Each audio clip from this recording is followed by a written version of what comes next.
So, hi, I just want to say thank you. I have 5 new followers, y'all, on my Spotify. I don't know how many everywhere else, but thank you because five can turn into 50, can turn into 500, can turn into 50,000, 500,000. Listen, baby, don't ever doubt yourself, right? I talk about everything on this here podcast, Conversations with Yaya. I'm typically talking to myself and hoping that y'all chime in and that y'all want to rock with me a little bit. If you go a few episodes back, I do music. I talk about everything, girl. I just be in here getting my life. But right now, the attention is on my newest release, Full Circle, A Renewed History. And we just kind of going through the book because the book is about domestic violence, something that I experienced back in the day.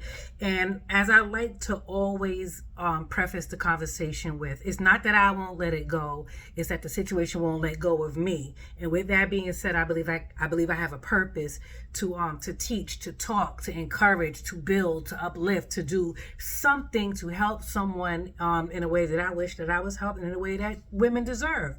If you don't agree, if you don't like it, if it's bothering you, please feel free to move on. But if you ever come across someone that has experienced domestic violence, send them to Conversations with Yaya. Send them to buyanaellis.com. Have them pick up the book. You'll get a signed copy from my site, buyanaellis.com, or you can just order it on Amazon and get it the next day. All right? But you want a signed copy. Okay, so anyway, today's topic, I want to talk about daddy issues. Because the main character, Carin, definitely had daddy issues. Her dad was in her life until she was about 7 years old. And as most of us know, 7 years old, that's kind of like the core memory age. That's kind of like the, whatchamacallit. It's like the developmental age, where you gathering everything, you feeling everything. And so Carin's character, based on myself, yeah, this is true. My dad was in my life until I was 7 years old. Had him every day, all day, around the way. He came to the school and read books. He carried me and my sister on his shoulders. He did all the daddy things that'll make you fall in love with your dad and feel like, yo, when I get older, I want a man like him. But unfortunately, my father departed, and he left my mom and her 4 children, me being the youngest of 4, behind. So in this book, Carin doesn't have siblings, anything like that. However, I do take bits and pieces of my life to kind of just make the story a reality. Of course, the whole domestic violence thing was a whole reality. And then all of the other things we kind of just, put together bits and pieces. So this part of the book was true. Carin's dad left at 7. And so she struggled along the way because it was so abrupt to her, like, as it would be to any child, right? So now daddy issues. How do you know you have daddy issues? You don't really know you have daddy issues until you get older, right? And when you get older, you date certain types of men, you attract certain types of men, you're into different things. As a result of, I feel now at this big age, having experienced it, you're dealing with abandonment issues. You're dealing with the lack of guidance. You're dealing with this void that's in your heart, and it's like you're kind of lashing out for the love and the attention and the affection that you would have hoped and wished that the man in your life, meaning your father, would have given you, right? And so in Carin's case,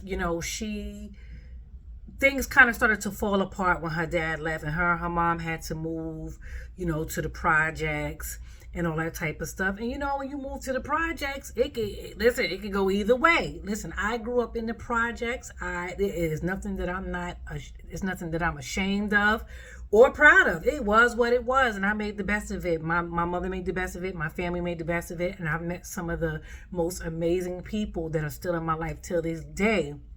When I moved into the projects when I was like 10 years old. However, it was at that point where I let my father go.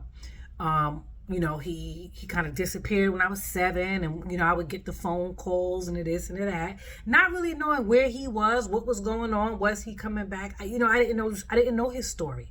I just knew that he was missing. And I didn't really know he was missing until he kept promising that he was coming back. And I think I just got really tired of not seeing him. And I remember as clear as day at 10 years old. It was my birthday, and I was playing with my Barbie Ferrari in the little hallway in my apartment in the projects. And he called and he was like, baby, I'm coming. I'm going to come see you. I miss you and all that. And I said, fuck you. And I was done. At 10 years old, I was done. It was over for me, right? I was just done with him. I didn't see my father again until I turned 17. And at this point, at 17, Pops, ain't nothing you could do for me. I was happy to see him. My love for him had never wavered. But well, what you finna do that you here now? You know what I'm saying? Unfortunately, my father passed away maybe 10 years ago due to cancer. And we didn't know he had cancer.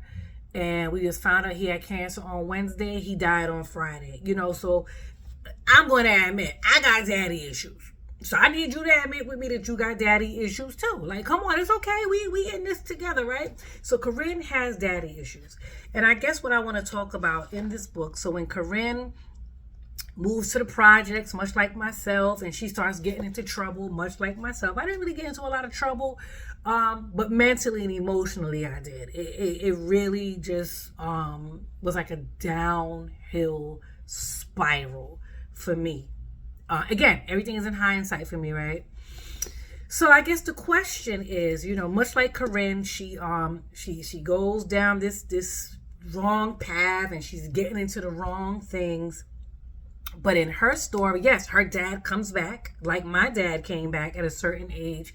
But what happened after that in my life is totally different what happened to her in her life. But you got to read the book by AyanaEllis.com. I'll sign a copy, mail it right to you on a Friday.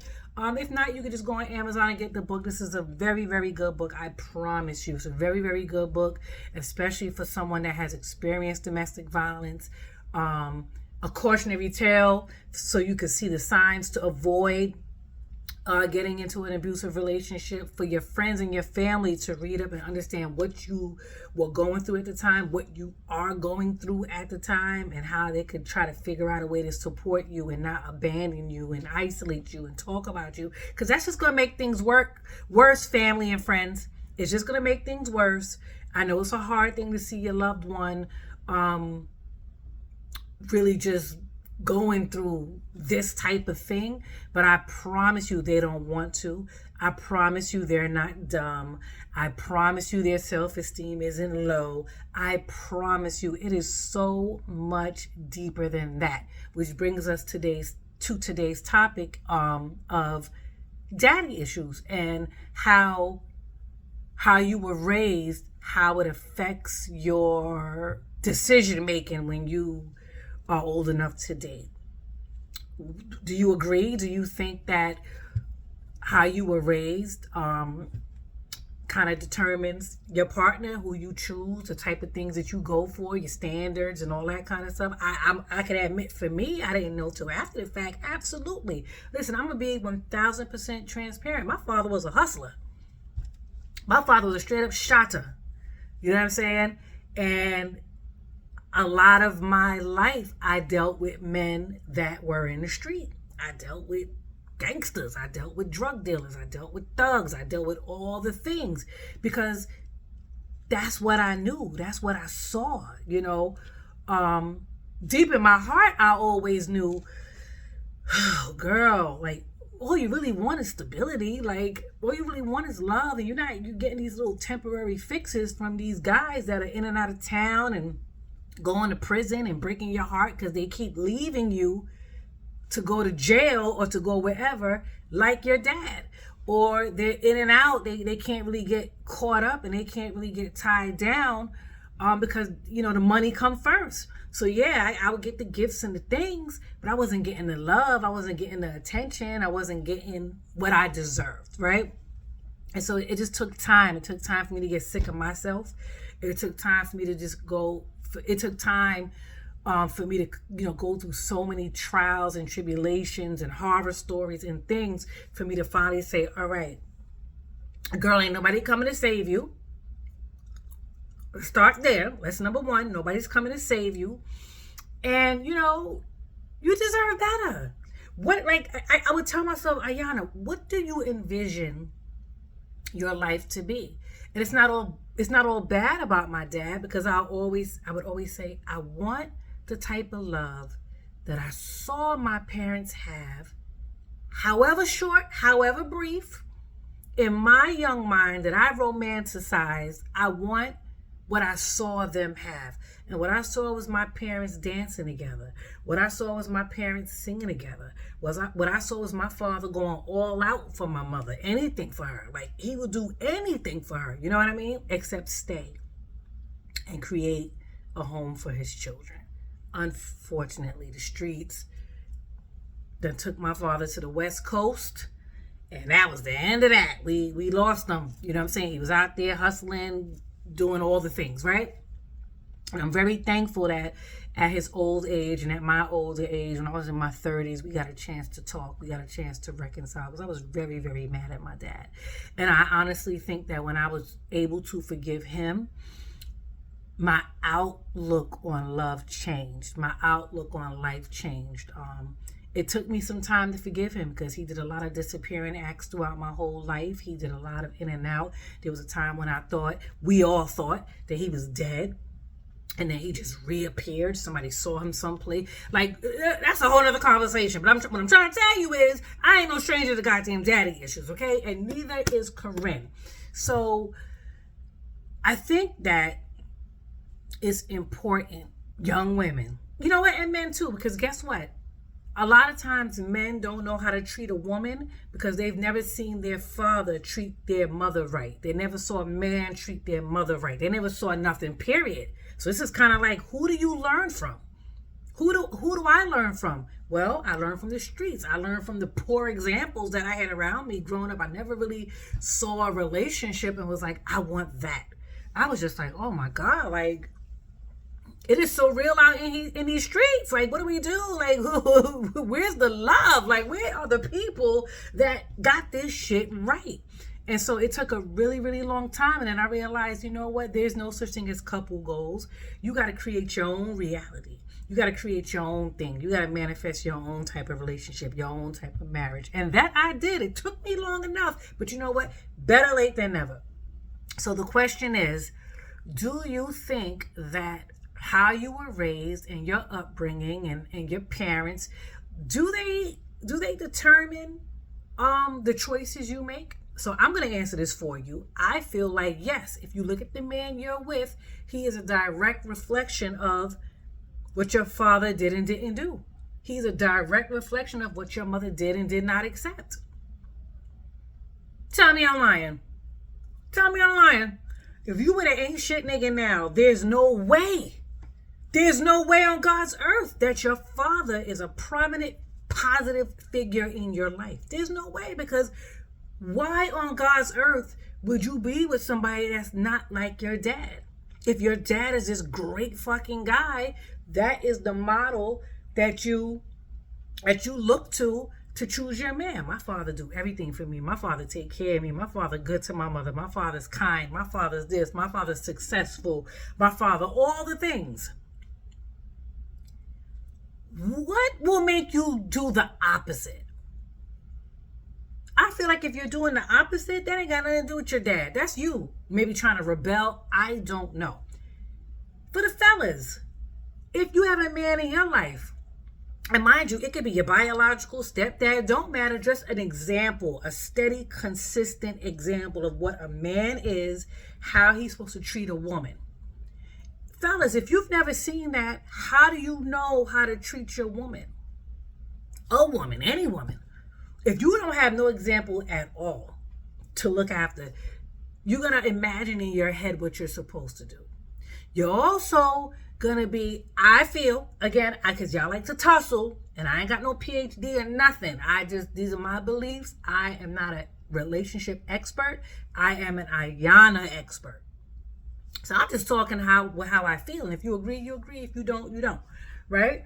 But I feel like as a young man, if you don't have an example, you're going to imagine things. And not only are you going to imagine things, you're going to couple that with your emotions, your hurt, your pain, your whatever it is. And that's what you're going to bring to whatever woman.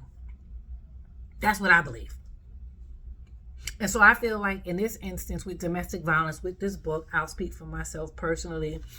I feel like the young man that I was with that was violent toward me, from what I've heard, his father was violent to his mother, but he was a baby.